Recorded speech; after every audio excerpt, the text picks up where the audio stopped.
1 கொரிந்தியர் 15ஆம் அதிகாரம் 22, 23. ஆதாமுக்குள் எல்லாரும் மரிக்கிறது போல கிறிஸ்துவுக்குள் எல்லாரும் உயிர்ப்பிக்கப்படுவார்கள். அவனவன் தன் வரிசையிலே உயிர்ப்பிக்கப்படுவான். முதற்பலனானவர் கிறிஸ்து. பின்பு அவர் வருகையில் அவருடையவர்கள் உயிர்ப்பிக்கப்படுவார்கள். இந்த உயிர்த்தெழுதல் முதற்பலனானவர் கிறிஸ்து.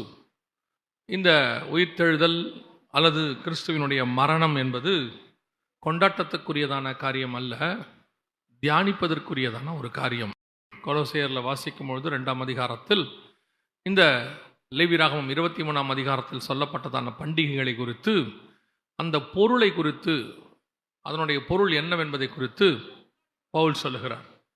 அந்த வசனம் சொல்லுது, அவைகளின் பொருள் கிறிஸ்துவை குறித்து, அவைகள் வரும் காரியங்களுக்கு நிழலாயிருக்கிறது. பஸ்காவை குறித்து நாம் வெள்ளிக்கிழமையில் பார்த்தோம்.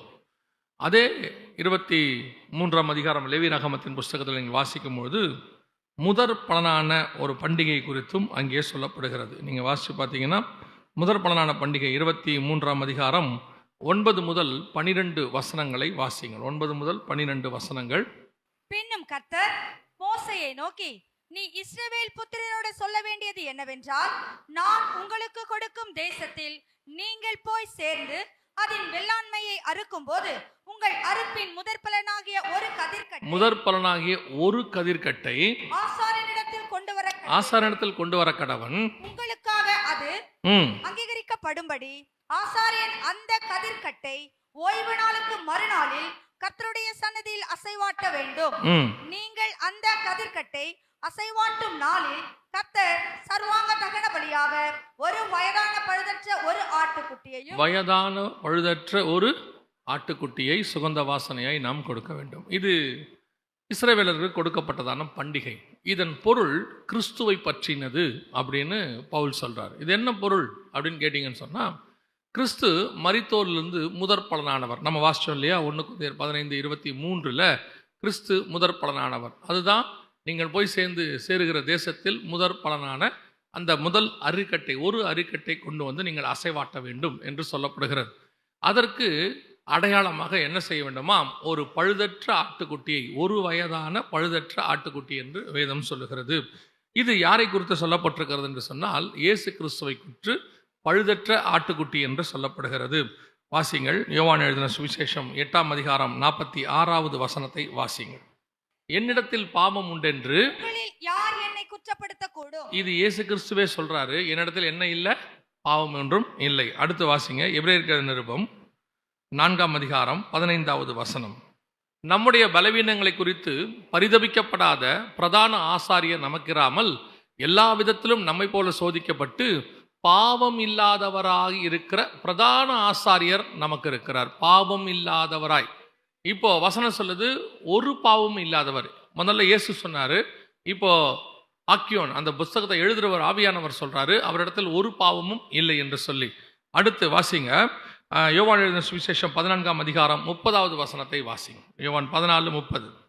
இனி நான் உங்களுடனே அதிகமாய் பேசுவதில்லை, இந்த உலகத்தின் அதிபதியானவன் வருகிறான், அவனுக்கு என்னிடத்தில் நம்ம கிட்ட ஏதாவது இருந்தாதான் அவன் நம்மளை சோதிப்பான்னு வசனம் சொல்லுது. அவன் தன் சுய இச்சைகளின்படி இழுக்கப்பட்டு சிக்குண்டு சோதிக்கப்படுகிறான். அப்போ பிசாசு வரான், வசனம் சொல்லுது, அவனுக்கு என்னிடத்தில் ஒன்றுமில்லை. இப்போ யோசிச்சு பாருங்க, இயேசுவே சொல்றாரு, என்கிட்ட ஒரு பாவம் இல்லைன்னு என்று சொல்லுகிறார்.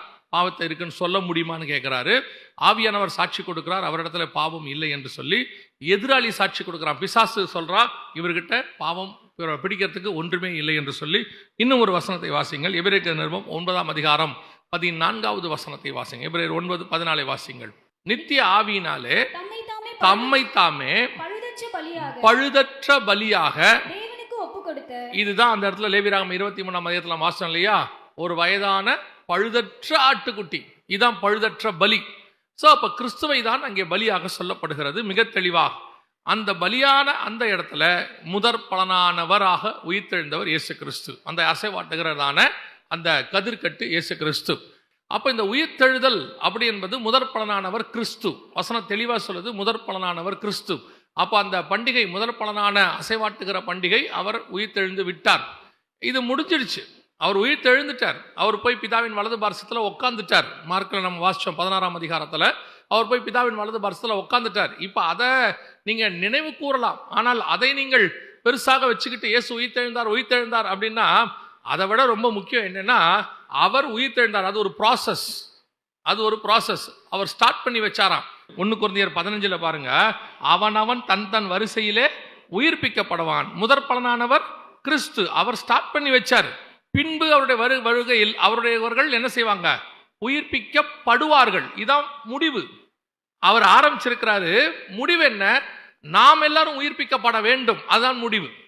இயேசு கிறிஸ்துடைய மரணத்திலிருந்து உயிர்த்தெழுதலிருந்து இது ஆரம்பிக்குது. அவன் தன் வரிசையிலே உயிர்ப்பிக்கப்படுவான்.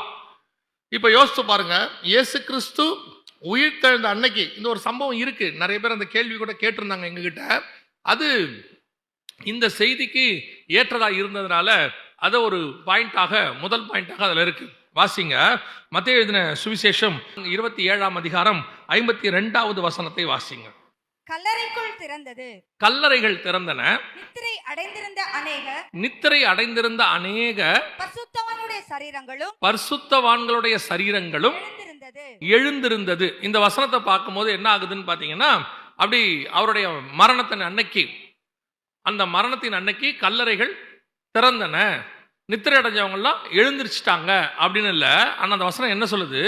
நித்திரை அடைந்த அநேக பரிசுத்தவான்களுடைய சரீரங்கள் என்ன வந்துச்சு? எழுந்திருந்தது.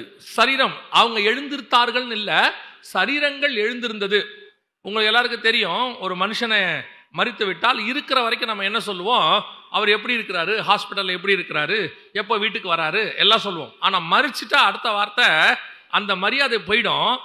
எப்போ பாடி எடுப்பீங்க, எப்போ கொண்டு வரீங்க அப்படிதான் கேட்போம். எப்போ ஐயாவை கல்லறைக்கு கூட்டிட்டு போறீங்கன்னு கேட்க மாட்டோம். எப்போ பாடியை கல்லறைக்கு எடுக்கிறாங்க, எப்போ அடக்காராதனை, இப்படிதான் கேட்போம். அப்ப இந்த இடத்துல வசனம் சொல்லுது எழுந்திருந்தார்கள் அல்ல, எழுந்திருந்தன. அப்பனா இன்னும் அதுக்குள்ள என்ன வரல? உயிர் வரல. கல்லறையெல்லாம் திறந்துருச்சு, ஆனா இன்னும் உயிர் வரல. அடுத்த வசனம் வாசிங்க சொல்றேன். அவர் உயிர்த்தெழுந்த பின்பு 52ல கல்லறைகள் திறந்துருச்சு. வசனம் சொல்லுது கல்லறைகள் திறந்தன அன்றைய தினம். திருப்பி 52 வாசிங்க. அப்பொழுது தேவாலயத்தின் திரைச்சீலை மேல் தொடங்கி கீழ் வரைக்கும் இரண்டாக கிழிந்தது, பூமியும் அதிர்ந்தது, கண்மலைகளும் பிளந்தது, கல்லறைகளும் திறந்தது. கல்லறை இதெல்லாம் ஒரு ப்ராசஸ் நடக்குது. இப்போ இயேசு சிலுவையில ஜீவனை விட்ட அந்த நிமிஷத்துல நடக்கிறது. திறந்தது, நித்திரை அடைந்திருந்த அநேக பரிசுத்தவான்கள் சரீரங்களும் எழுந்திருந்தது. ஆனால் 53 சொல்லுது அவர் உயிர்த்தெழுந்த பின்பு. வாசிங்க. அவர் உயிர்த்தெழுந்த பின்பு இவர்கள் கல்லறைகளை விட்டு அப்படின்னா என்ன அர்த்தம்? ஜீவன் என்னைக்கு வந்துச்சு அப்படின்னு கேட்டீங்கன்னா, அன்னைக்கே வந்துடல. இயேசு மரிச்ச அன்னைக்கு வரல. இயேசு எப்போ உயிர்த்தெழுந்தாரோ அதற்கு பிறகுதான் ஒரு சில கூட்டத்துக்கு உயிர்த்தெழுந்தல் நடந்தது. இவங்க யாருன்னு கேட்டீங்கன்னா பழைய ஏற்பாட்டு பரிசுத்தவான்கள். இவங்க எல்லாருமே எங்க இருந்தாங்க அப்படின்னு கேட்டீங்கன்னு சொன்னா அவங்க எல்லாருக்கும் தெரியும். இவர்கள் மேல் பாதாளத்தில் காத்து கொண்டிருந்தார்கள். இயேசு கிறிஸ்துவின் வருகைக்காக காத்திருந்தாங்க. வந்து மரித்து இவர்கள் மீட்கப்பட வேண்டும் என்று பார்க்கிறோம். ஆனால் இவர்கள் எல்லாருமே யாருன்னு கேட்டீங்கன்னா பழைய ஏற்பாட்டு பரிசுத்தவான்கள்லயே நற்சாட்சி பெற்றவர்கள் என்று வேதம் சொல்லுகிறது. வாசிங்க, எபிரேயருக்கு நிருபம் 11ஆம் அதிகாரம் 39வது வசனத்தை வாசிங்க.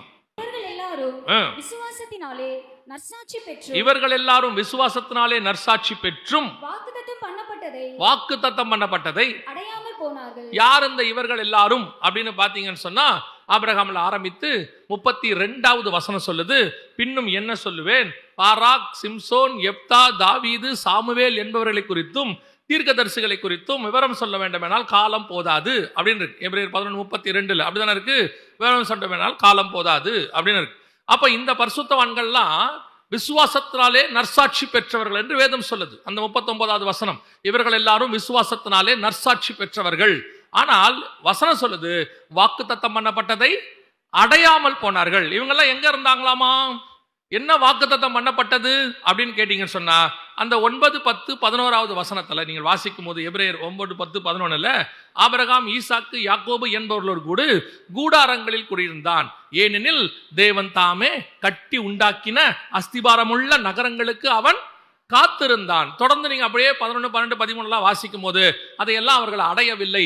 தூரத்திலே அவைகளை கண்டு நம்பி அணைத்து கொண்டு தங்களை அந்நியர்களும் பரதேசிகளும் என்று அறிக்கையிட்டு விசுவாசத்தோடு கூட மரித்தார்கள் இருக்கு.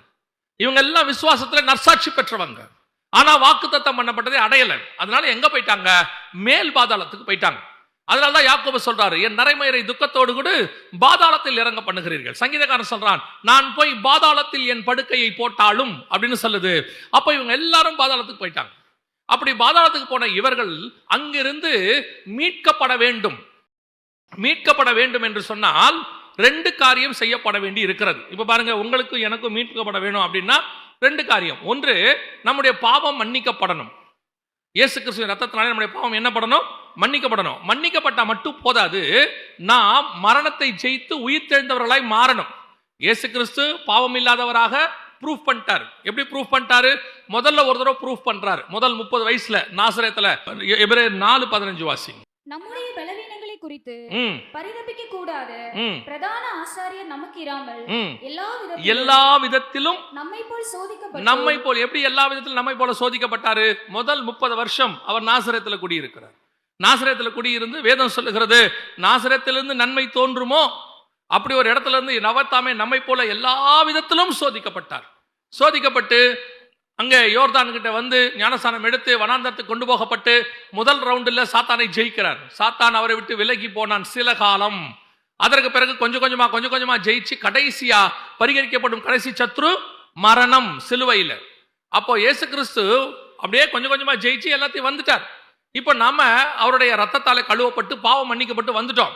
இப்ப நம்மளுடைய முடிவு எதுல இருக்குதுன்னா, நாம் மரணத்தை ஜெயித்து அவரோடு கூட கடைசியில உயிர்ப்பிக்கப்படுவோம்னு இருக்கு. அவருடைய வருகையில நாம் எல்லோரும் என்ன செய்யப்படுவோம்? உயிர்ப்பிக்கப்படுவோம். இதான் நமக்கு கடைசியா 2 ப்ராசஸ் இருக்கு. அதுல ஒன்று மரணத்தை ஜெயித்தல், ஒன்று ரத்தத்தாலே பாவம் மன்னிக்கப்படணும். பழைய ஏற்பாட்டு பரிசுத்தவான்கள் அப்படித்தான். ஆனா என்ன நடந்துச்சு? அவங்களுக்கு அந்த ரத்தம், நமக்கு வந்து இயேசு கிறிஸ்துவின் ரத்தம், ஆனா அவர்களுக்கு இயேசு கிறிஸ்துவின் ரத்தம் இல்ல. அப்ப அதனால அவங்களுக்கு என்ன நடந்துச்சா? வாசிங்க, சகரியாவின் புஸ்தகம் 9ஆம் அதிகாரம் 11வது வசனத்தை வாசிங்க. உனக்கு நான் செய்வது என்னவென்றால் தண்ணீர் இல்லாத குழியிலே அடைப்பட்டிருக்கிற உன்னுடையவர்களை. இந்த தண்ணீர் இல்லாத குழினா என்ன? தண்ணீர் இல்லாத குழியிலே அடைக்கப்பட்டிருக்கிற உன்னுடையவர்களை. இந்த தண்ணீர் இல்லாத குழினா என்ன? வாசிங்க, லூக்கா எழுதின சுவிசேஷம் 16ஆம் அதிகாரம் 24வது வசனத்தை வாசிங்க. அப்பொழுது அவர், அந்த ஆபிரகாம், ஐஸ்வர்யவான், லாசரு சம்பவம் எல்லாருக்கும் தெரியும் இல்லையா? அந்த லாசரை கொண்டு போய் ஆபிரகாம் மடியில விட்டாங்கல்ல, அப்போ அந்த ஐஸ்வர்யான் சொல்ற வார்த்தை அது. வாசிங்க 24. தகப்பனாகிய ஆபிரகாமே, நீர் எனக்கு இறங்கி நுனியை தண்ணீரினால் தோய்த்து என் நாவை குளிர பண்ணும்படி அவனை அனுப்ப வேண்டும். இதான் தண்ணீர் இல்லாத குழி. அதான் அவர் சொல்றாரு, தண்ணீர் இல்லாத குழியிலே அடைபட்டிருக்கிற உன்னுடையவர்களை. அது தண்ணீர் இல்லாத குழி, அங்க 2 பேர் அடைக்கப்பட்டிருக்கிறாங்க. ஒன்னு தேவனுக்கு உரியவர்கள், இன்னொன்னு தேவனுக்கு உரியவர்கள் அல்லாதவர்கள். அதான் மேல் பாதாளம், தாழ்ந்த பாதாளம். இப்ப அந்த மேல் பாதாளத்தில் இருக்கக்கூடிய தேவனுடையவர்களை, உன்னுடையவர்களை, சகரியா 9:11 வசனம் சொல்லுது, தண்ணீர் இல்லாத குழியிலே அடைக்கப்பட்டிருக்கிற உன்னுடையவர்களை. வாசிங்க. நான் உன் உடன்படிக்கையின் ரத்தத்தினாலே விடுதலை பண்ணுவேன். அவருடைய உடன்படிக்கையின் ரத்தம் இல்ல, இப்ப நமக்கு சிந்தப்பட்டது. அவர் சொல்றாரு, ரத்தத்தை எடுத்து கொடுத்து, அவர் சொல்றாரு, திராட்சை ரசத்தை எடுத்து கொடுத்து, இதை வாங்கி பருகுங்கள், இது உங்களுக்காக சிந்தப்படுகிற என்னுடைய ரத்தமாய் இருக்கிறது, இது புதிய உடன்படிக்கையாய் இருக்குதுன்னு சொல்றாரு. அந்தபடியா அவரு பாத்திரத்தை எடுத்து, என் ரத்தத்திலான புதிய உடன்படிக்கையாய் இருக்கிறது அப்படின்னு சொல்றாரு. அப்படின்னா யோசிச்சு பாருங்க, அவர்களை பத்தி சொல்லும் போது உன் உடன்படிக்கையின் ரத்தம் அது எது? ஆதியாகமத்தின் புஸ்தகம் 17ஆம் அதிகாரம் 10-11 வசனங்களை வாசிங்க. ஆதியாகமம் 17, 10, 11. எனக்கும் உங்களுக்கும் உனக்கு பின்வரும் உன் சந்ததிக்கும் நடுவே உண்டாகிறதும் நீங்கள் கைக்கொள்ள வேண்டியதுமான என் உடன்படிக்கை என்னவென்றால், உங்களுக்கு பிறக்கும் சகல ஆண் பிள்ளைகளும் விருத்த சேதனம் பண்ண வேண்டும். உங்கள் நுனித்தோலின் மாம்சத்தை விருத்த சேதனம் பண்ண கடவீர்கள். அது எனக்கும் உங்களுக்கும் உள்ள உடன்படிக்கைக்கு அடையாளமாயிருக்கும். இதுதான் உன் ரத்தம். இப்ப அவங்க ரத்தத்தால பாதுகாக்கப்பட்டாங்க, பாதாளத்துல இருந்தாங்க. அந்த ரத்தத்தினால அவங்க மேல் பாதாளத்துல இருந்தாங்க. மரண இருளின் பள்ளத்தாக்குல அவங்க தாழ்ந்த பாதாளத்துக்கு போல. சங்கீதக்காரன் சொல்றான், தேவரீரின் ஆத்துமாவை தாழ்ந்த பாதாளத்திற்கு தப்புவித்தீர் அப்படின்னு சொல்றார். சோ இவங்க எல்லாரும் அந்த ரத்தம் அவங்களுக்கு மேல் பாதாளத்திற்கு. அப்படி உண்மையும் உத்தமமா இருந்து விசுவாசத்துல நற்சாட்சி பெற்றவங்க எல்லாரும் அந்த தாழ்ந்த பாதாளத்துக்கு தப்பி மேல் பாதாளத்துல இருந்தாங்க. இப்ப இவர்களை மீட்கும்படிக்கு, அதான் இந்த வசனம் சொல்லுது, அவர்களை மீட்கும்படிக்கு தான் இயேசு வந்தார். அவனவன் தன் தன் வரிசையிலே உயிர்ப்பிக்கப்படுவான்னு இருக்கு இல்லையா? இயேசு கிறிஸ்து உயிர்த்தெழுந்த பின்பு 27:53 அவர் உயிர்த்தெழுந்த பின்பு இவர்கள் கல்லறைகளை விட்டு புறப்பட்டு, அவர் உயிர்த்தெழுந்த பின்பு இவர்கள் கல்லறைகளை விட்டு புறப்பட்டு. அப்ப உயிர்த்தெழுந்த முதற் பலனானவர் கிறிஸ்து. இந்த பழைய ஏற்பாட்டு பரிசுத்தவான்கள் எல்லாரும் அவனவன் தன் தன் வரிசையிலே உயிர்ப்பிக்கப்படுவான்னு இருக்குது. அந்த உயிர்ப்பிக்கப்பட்ட முதலாவது பேட்ச் யாருன்னு கேட்டீங்கன்னா இந்த 27:53 பழைய ஏற்பாட்டு பரிசுத்தவான்கள். அவர்கள் பிரவேசித்தாங்க. வசனம் சொல்லுது, அந்த பரிசுத்தவான்கள் புறப்பட்டு பரிசுத்த நகரத்தில் பிரவேசித்து அநேகருக்கு காணப்பட்டார்கள். அப்ப இதான் ஃபர்ஸ்ட் பேட்ச். வசனம் தெளிவா சொல்லுது. அப்போ இன்னைக்கு கர்த்தர் முதலாவது உயிர்த்தெழுதல், அவர் உயிர்த்தெழுந்தாரு. முதலாவது உயிர்த்தெழில் பங்கடைஞ்சவர்கள் எப்படி இருந்தாங்களாம்? அவர்கள் உடன்படிக்கையின் ரத்தத்துல அவர்கள் உண்மை உள்ளவர்களாக இருந்தார்கள். அது எப்படிங்க அவங்க உடன்படிக்கை ரத்தத்தில் அவங்க உண்மை உள்ள இருந்தாங்க? அந்த பணக்கார வாலிபன் வந்து சொல்றான் இயேசு கிட்ட, நான் வந்து நித்திய ஜீவனை சுதந்திரிக்கணும். அப்ப இயேசு சொல்றாரு, பிரமாணங்களை கைக்கொள். அவன் சொல்றான், சிறு வயது முதல் கொண்டு நான் என்ன செய்யறேன்? பிரமாணங்களை கை கொள்ளுகிறேன். வசனம் சொல்லுது, கர்த்தர் அவனிடத்தில் அன்பு கூர்ந்து. பவுல் சொல்றாரு, நியாய பிரமாணத்தின்படி நீங்கள் என்ன செய்ய முடியாது? குற்றம் சாட்டவே முடியாது. அவர்கள் பிரமாணத்திற்கு அவர்கள் உண்மை உள்ளவர்களாய் இருந்தார்கள். ஆனால் அது அவர்கள் ரத்தம், உன் உடன்படிக்கையின் ரத்தத்தினாலே. அவர்கள் உடன்படிக்கையின் ரத்தத்துக்கு அவர்கள் உண்மை உள்ளவர்களாய் இருந்தார்கள். அவர்கள் நற்சாட்சி பெற்றார்கள். ஆபிரகாம் பார்த்து கர்த்தர் சொல்றாரு, அவன் தீர்க்கதரிசி, அவன் எல்லா நீதிக்கு தகப்பனாக இருக்கிறான், அவனிடத்தில் நான் மறைப்பேனோ? யாக்கோபை பார்த்து சொல்றார், யாக்கோபே உன் கூடாரங்கள் எவ்வளவு அழகா இருக்கிறது. அடுத்து தானியேலை பார்த்து சொல்றாரு, என் பிரியமான புருஷன் ஆகிய தானியேலை 2 அதிகாரத்துல 3 தடவை அவனை சொல்வார், என் பிரியமானவனேன். எவ்வளவு ஒரு நற்சாட்சி பாருங்க. இவ்வளவு நற்சாட்சி பெற்றவங்க யார் ரத்தத்துல மீட்கப்பட்டாங்க? அவங்க ரத்தத்துல மீட்கப்பட்டாங்க. விருத்த சேதனம். அவங்க ரத்தத்துல மீட்கப்பட்டவங்களே இவ்வளவு உண்மை உள்ளவர்களாய் இருந்திருப்பார்கள் என்றால், இயேசு கிறிஸ்துவின் ரத்தத்தாலே மீட்கப்பட்ட நீங்களும் நானும் எவ்வளவு நற்சாட்சி பெற்றவர்களாக காணப்பட வேண்டும். இன்னைக்கு அந்த நற்சாட்சி நம்ம கிட்ட இருக்குதா? அதுக்கு அப்புறம் தான் நீங்கள் அவர் வரும்போது வருகையிலே உயிர்த்தெழுவீர்கள். சும்மா உயிர்த்தெழுதல் இயேசு வரமா சும்மா கூட்டிட்டு போவார் நினைச்சிடாதீங்க. அவன் தன் தன் வரிசையிலே உயிர்ப்பிக்கப்படுவான். அப்போ அவங்க ஃபர்ஸ்ட் பேட்ச் சக்சஸ். அற்புதமா அவங்க கல்லறைகள் திறந்தன. அவர் உயிர்த்தெழுந்த பின்பு அவர்களும் உயிர்த்தெழுந்தார்கள், பரிசுத்த நகரத்தில் காணப்பட்டார்கள். வசனம் சொன்னபடி தெளிவா இருக்கு. அப்படின்னா நீங்களும் நானும் உயிர்த்தெழுதலில் பங்கடைய வேண்டும் என்று சொன்னால், முதலாவதாக அவருடைய ரத்தத்தால மீட்கப்பட்ட நாம நற்சாட்சி பெற்றவங்களா இருக்கணும். அவங்க ரத்தத்துல மீட்கப்பட்டவங்களே அப்படி இருக்கிறாங்க. வசனம் சொல்லுது, ஒருவனும் அபாத்திரமாய் போஜன பானம் பண்ண கூடாது. ஏன்னா இப்ப அவர் ரத்தத்தால் நம்ம கையில இருக்குது. இதை கையில வச்சிருக்கிறவங்க என்ன சொல்றாங்களாமா? எபிரேயர் 10ஆம் அதிகாரம் சொல்லுது, 19, 20 வசனத்தில் நீங்க வாசிக்கும் போது, இந்த அப்பம் என் கையில் இருக்கக்கூடியது என்ன சொல்லுது? மாம்சம் என்கிற திரைச்சீலையின் வழியாக புதிதும் ஜீவனுமான மார்க்கத்தை நமக்கு உண்டாக்கினார். அப்ப இந்த அப்பம் எனக்கு எது சொல்லுது? இந்த கையில வச்சிருக்கிறது இந்த மாம்சம், கிறிஸ்துவின் மாம்சம் என்னை மகா பரிசுத்த ஸ்தலத்துக்குள் பிரவேசிக்கிறது. இரண்டாவது இந்த ரத்தம் எதை சொல்லுது? அந்த 10, 20 வாசிங்க. அந்த மார்க்கத்தின் வழியாய் பிரவேசிப்பதற்கு அவருடைய ரத்தத்தினாலே நமக்கு தைரியம் உண்டாயிருக்கிறது. அப்ப இந்த அப்பமும் ரசமும் எனக்கு என்ன சொல்லுது? அந்த உயிர்த்தெழுதல்ல நான் பங்கடைந்து, நான் என் வரிசையில வரும்போது உயிர்த்தெழுந்து மகா பரிசுத்த நகரத்தில் பரலோகத்தில் தைரியமாய் நுழைவேன். அந்த பரிசுத்தவான்களுக்கு அவங்க ரத்தத்துல மீட்கப்பட்டவங்களே அப்படி இருப்பாங்கன்னா, கிறிஸ்துவின் ரத்தத்தை கையில வச்சிருக்கிற நீங்களும் நானும் எவ்வளவு உண்மை உள்ளவர்களா இருக்கணும். அந்த பரிசுத்தவான்கள்லாம் ப்ரிப்பேர் ஆகி போயிட்டான், ஒரு பேட்ச் முன்னாடி போயிடுச்சே. அவனை நம்மளை விட குவாலிஃபிகேஷன் கம்மி, அவன் ரத்தம். இப்ப நம்ம கிட்ட அதை விட மேலான ரத்தம் இருக்கு. அப்ப நம்ம இன்னும் எவ்வளவு கன்ஃபர்மேஷன்ல இருக்கணும் இல்லையா? அப்ப அந்த கன்ஃபர்மேஷன் இருக்குதா? மீட்கப்படுவோம் என்கிறதான இருக்கா? இப்ப 2வது பேட்ச் நீங்களும் நானும். நம்மை குறித்த வசனம் என்ன சொல்லுது? வாசிங்க. 1 தெசலோனிக்கேயர் 4, 16, 17 வாசிங்க. ஏனெனில் கர்த்தர் தாமே ஆரவாரத்தோடும் பிரதான தூதனுடைய சத்தத்தோடும் தேவ எக்காலத்தோடும் இறங்கி வருவார். அப்பொழுது கிறிஸ்துவுக்குள் மரித்தவர்கள் முதலாவது எழுந்திருப்பார்கள். பின்பு உயிரோடு இருக்கிற நாமும் எதிர்கொண்டு போக மேகங்கள் மேல் அவருடனே கூட ஆகாயத்தில் எடுத்துக்கொள்ளப்பட்டு. அப்ப ரெண்டு ப்ராசஸ் இருக்குது இதுல. ஒன்று, மரித்தவர்கள் உயிரோடு கூட எழுந்திருப்பார்கள். கிறிஸ்துவுக்குள் மரித்தவர்கள், கிறிஸ்துவுக்குள் மரித்தவர்கள் முதலாவது எழுந்திருப்பார்கள் என்று வேதம் சொல்லுது. அப்ப கிறிஸ்துவுக்குள் மரித்தல் இரண்டாவது, பின்பு உயிரோடு இருக்கிற நாமும் எடுத்துக்கொள்ளப்பட்டு மறுரூபமாக்கப்பட போகிறோம்.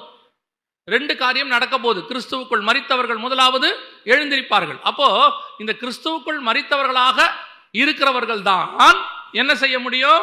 வருகையில உயிர்த்தெழுதல்ல பங்கடைய முடியும். வசனம் தெளிவா சொல்லுது, கிறிஸ்துவுக்குள் மரித்தவர்கள், கிறிஸ்தவர்களாக மரித்தவர்கள் அல்ல, கிறிஸ்துவுக்குள் மரித்தவர்கள். நீங்க கிறிஸ்துவுக்குள்ள மரிக்கிறீங்களா, கிறிஸ்தவர்களா மரிக்கிறீங்களான்றத பாருங்க. இன்னைக்கு கிறிஸ்தவர்கள் மரிக்கிறார்கள். எல்லாருக்கும் என்ன ஒரு நம்பிக்கை இருக்குது? ஒரு சர்ச்சில் இருக்கிறோம், கடைசியா பாஸ்டர் அடக்காராதனை நடத்திட்டாருன்னா கன்ஃபார்மா பரலோகத்துல இடம் கொடுத்துருவாங்க. ஏன்னா பாஸ்டர் ஜோம் பண்ண போறாரு, உங்களுடைய அடியானை உங்களுடைய ராஜ்யத்தில் சேர்த்து கொள்ளும் அப்படின்னு சொல்லி கனவுல கூட நினைக்காதீங்க. பாஸ்டர் ஜோம் பண்ணார்னா கல்லறையில இடம் கொடுப்போம். ஏன்னா கல்லறைக்கு போறதுக்கு சர்ச்சில் இருந்து என்ன கொடுக்கணும்? ஒரு லெட்டர் கொடுக்கணும், மெடிக்கல் சர்டிபிகேட்டோட சர்ச்சில் இருந்து ஒரு லெட்டர் கொடுக்கணும். அதை கொடுத்தா கல்லறையில இடம் கொடுப்பாங்க, பரலோகத்துல இடம் கொடுப்பாங்கன்னு இல்ல. இந்த சர்டிபிகேட்டு, இந்த இங்க கொடுக்கக்கூடியதான டினாமினேஷன் சர்டிபிகேட்லாம் பரலோகத்துக்கு செல்லுபடி ஆகாது, எடுத்துக்கிட்டு போகவும் முடியாது. அங்கே நீங்கள் பார்க்க போற மிக முக்கியமான விஷயம், நீங்கள் கிறிஸ்துவுக்குள் மரித்தீர்களா? மரிக்கிற நேரம் கிறிஸ்துவுக்குள்ளாக நம்முடைய ஜீவன் அவருக்குள்ள போயிருக்குதா? அது போகணும்னா என்ன செய்யணும்? பவுல் சொல்றாரு, எனது ஜீவன் கிறிஸ்துவுக்குள் இருக்கிறது, இனி நான் அல்ல அவரே என்னில் இருக்கிறார். அப்ப நான் கிறிஸ்துவுக்குள்ள இருந்தாதான் கிறிஸ்துவுக்குள்ள மரிக்க முடியும். கிறிஸ்துவுக்கு வெளியே இருந்தா கிறிஸ்துவுக்கு வெளியே தான் மரிக்க முடியும். யோசிச்சு பாருங்க, இன்னைக்கு நம்முடைய ஜீவியம் கிறிஸ்துவுக்குள்ள இருக்குதா? அப்போ கிறிஸ்துவுக்குள் மரித்தவர்கள் தான் கிறிஸ்துவுக்குள் எழும்ப முடியும். கிறிஸ்துவுக்குள் மரித்தவர்கள் முதலாவது எழுந்திருப்பார்கள். அப்படின்னா அந்த உயிர்த்தெழுதல்ல பங்கடைவதனுடைய முதலாவது ப்ராசஸ், நான் கிறிஸ்துவுக்குள்ளான வாழ்க்கை வாழணும். கிறிஸ்துவுக்குள்ளான இருக்கிறவனுடைய வாழ்க்கை எப்படி இருக்குன்னு போய் பாருங்க. பவுல் சொல்றாரு, என்னை பின்பற்றுங்கள், நான் மாதிரியாய் இருக்கிறேன், உங்களை மாதிரியாய் வைத்து போகிறேன். அப்போ கிறிஸ்துவை பின்பற்றுகிறவன் எப்படி இருப்பான்? வேதம் தெரியுது, நிறைய இருக்கு. அது ஒன்று ரெண்டு ப்ராசஸ் இல்ல, அது நிறைய, அது பெரிய ப்ராசஸ். இன்னைக்கு நாம கிறிஸ்துவுக்கு வெளியே இருக்கிறோம், கிறிஸ்தவர்களா இருக்கிறோம். அடுத்தவங்களுக்கு நம்ம கிறிஸ்தவங்கன்னு காட்டுறதுக்கு என்ன பண்றோம்? சிலுவையை வச்சுட்டா கிறிஸ்தவங்க, அப்புறம் வீட்டுல வசனத்தை ஒட்டிட்டா கிறிஸ்தவங்க, கார்ல பின்னாடி வசனம் எழுதி போட்டா கிறிஸ்தவங்க. நம்ம கிறிஸ்தவங்கன்னு ஈஸியா காட்டிடலாம், ஒன்றும் பிரச்சனையே இல்லை. ஓ, இதெல்லாம் கிறிஸ்தவங்களா காட்டுறது பெரிய விஷயமே இல்லையே, அதை யார் வேணாலும் காட்டலாமே. ஏன் நம்ம அல்லாதவர்கள் கூட காட்டிடலாம் கிறிஸ்தவர்களா. ஆனால் கிறிஸ்துவுக்குள்ளா இருக்கிறீங்களான்றதை காட்டுறதுதான் கஷ்டம். கிறிஸ்துவுக்குள்ளா இருந்து நீங்க காட்டினீங்கன்னா அது சிலுவையினாலேயோ வசனத்தினாலேயோ காட்ட முடியாது, உங்க ஜீவியத்தினால மட்டும்தான் அதை காட்ட முடியும். நீங்கள் தான் நிருபங்களாக இருக்கிறீர்கள். உங்களை பார்க்கும் போதே கிறிஸ்து வெளியே படணும். ரோமர் 8:29 சொல்லுது, தம்முடைய குமாரன் அநேக சகோதரருக்குள்ளே முதற் பேரானவராய் இருக்கும்படிக்கு தேவன் எவர்களை முன்னறிந்தாரோ அவர்களை தம்முடைய குமாரனின் சாயலுக்கு ஒப்பாயிருக்கும்படி குறித்திருக்கிறார். அப்பனா என்ன பார்த்தா கிறிஸ்துவின் சாயல் வெளிப்படணும். கிறிஸ்துவை போல நம்ம போட்டோல பாக்குற மாதிரி தாடியும், அப்படியே இந்த டிராமாலாம் போடுவாங்க சினிமாலலாம், இயேசு கிறிஸ்துன்னு ஒரு பெரிய தாடி நீல முடி வச்சு அப்படியே ஒரு சாந்த முகமா அப்படி வச்ச உடனே அவர் இயேசுவா? இயேசு மாதிரி வேஷம் போட்டவர் அவர் இயேசு இல்ல. இயேசு மாதிரி வேஷம் போட்டவர். நீங்க என்னதான் கொண்டு போய் ஒரிஜினலை வச்சு ஜெராக்ஸ் எடுத்தாலும் அது ஜெராக்ஸ் தான், அது ஜெராக்ஸ் தான். ஆனா அதே ஜெராக்ஸை ஒரிஜினல் ஆக்குறதுக்கு ஒரு வாய்ப்பு இருக்குது தெரியுமா? அதே ஜெராக்ஸை ஒரிஜினல் ஆக்குறதுக்கு ஒரு வாய்ப்பு இருக்குது. என்ன பண்ணலாம் தெரியுமா? அந்த ஜெராக்ஸ்ல, அந்த போட்டோ காப்பியில ஒரு கெசடட் ஆபீசர் மட்டும் கையெழுத்து போட்டார்னு வச்சுக்கோங்க, அதை ஒரிஜினலாக பாவிப்பார்கள். அதுல கெசடட் ஆபீசர் ஒருத்தர் கையெழுத்து போட்டார்னா பச்சை இங்கில அந்த அந்த போட்டோ காப்பி என்னவா மாறிடும்? ஒரிஜினலை போல பாவிக்கப்படும். அப்போ உங்க மேலே என்ன மேலையும் பரிசுத்த ஆவி என்கிற முத்திரை போடப்பட்டு விட்டால் நீங்களும் நானும் அந்த ஒரிஜினலுக்கு ஈக்குவலாய் மாறுவதற்கு வாய்ப்பு இருக்கிறது. இன்னைக்கு குமாரனின் சாயலுக்கு ஒப்பாய் மாறுறோமா? கிறிஸ்தவனா காட்டுறதுக்கு எத்தனை போராட்டம். நீங்க கிறிஸ்தவங்களா காட்டுறதுக்கு எத்தனை போராட்டம். நாங்க கிறிஸ்தவர்கள், நான் கிறிஸ்தவன், என்ன பார்த்து இப்படி சொல்றேன், நாளா கிறிஸ்தவன். நீங்க சொல்லவே வேண்டாம், நீங்கள் சொல்லவே வேண்டாம். உங்களை பார்த்தாலே சொல்லணும், நீயும் அந்த கலிலேயன் கூட இருந்தவன் தானே, உன் பேச்சு காட்டுகிறது. பேதுருவை பார்த்து சொல்றாங்க, நீயும் அந்த கலிலேயன் கூட இருந்தவன் தானே. எப்படிங்க சொல்றீங்க? பார்க்கறதுக்கு அப்படியே இருக்குண்ணா. இல்ல இல்ல, நீ வாயை திறந்தா இயேசு பேசுற மாதிரியே இருக்குது. உன் நடக்க இயேசுவின் நடக்கை மாதிரி இருக்கு, உன் ஆவிக்குரிய வாழ்க்கை இயேசுவின் ஆவிக்குரிய வாழ்க்கை மாதிரி இருக்கு. பைபிள் எப்படி சொல்லுச்சோ அப்படி ஒரு வாழ்க்கை. வாழ்ற வாழ்க்கையெல்லாம் உள்ள இருள், வாழ்ற வாழ்க்கை கபடம், வாழ்ற வாழ்க்கை பாவம். ஒயிட் அண்ட் ஒயிட் போட்டா கிறிஸ்தவங்களா காட்டிக்கலாம், பரிசுத்தவங்களா காட்டிக்கலாம், ஆவிக்குரியவர்களா காட்டிக்கொள்ளலாம். உங்களுக்குள்ளே ஒரு நம்பிக்கை இருக்கிறது. இல்ல இல்ல இல்ல, நம்மை குறித்து சாட்சி கொடுக்கிறவர் ஒருவர் இருக்கிறார். அவர் சாட்சி கொடுப்பார். அந்த சாட்சி மெய்யான சாட்சியாக இருக்கிறது. கவனிச்சு கொள்ளுங்க. இதெல்லாம் வச்சு ஊரை ஏமாத்திடலாம், பரலோகத்தை ஏமாற்ற முடியாது. உலகத்தை ஏமாத்தலாம், பரலோகத்தை ஏமாற்ற முடியாது. பரலோகத்துக்கு பயந்து தான் நான் வாழணும். பாவம் செய்யல, இங்க யாரும் விழாதவங்க இல்லை. நான் திருப்பி திருப்பி எப்பவும் சொல்லுவேன், இங்கே இன்னும் கொஞ்சம் கொஞ்சமாக நாம் குமாரன் சாயலுக்கு ஒப்பாய் மாறிக்கிட்டே இருக்கிறோம். நமக்குள்ளே வீழ்ச்சி வருது, தடுமாற்றம் வருது, எல்லாம் வருது. வர்ற வர்ற வர்ற பயம் வரணும். ஐயோ இன்னும் இன்னும் இன்னும் இன்னும் மாறணும், நான் கிறிஸ்துவுக்குள்ளாக போகணும். 2ஆம் அதிகாரம் அப்போஸ்தலர் நடவடிக்கைகள்ல பரிசுத்த ஆவியானவர் யோவான் மேல இறங்கினார்னு இருக்கு. 120 பேர் மேல இறங்கினார், அதுல ஒண்ணு யோவான். ஆனா 4ஆம் அதிகாரம் வெளிப்படுத்தின விசேஷத்தை வாசிக்கும் போது, நான் கர்த்தருடைய நாளில் ஆவிக்குள்ளானேன்னு இருக்கு. இப்ப என்னங்க டிஃபரன்ஸ் இருக்குது? 2ஆம் அதிகாரம் அப்போஸ்தலர் நடவடிக்கைகள்ல ஆவியானவர் எனக்குள்ள வந்தார்.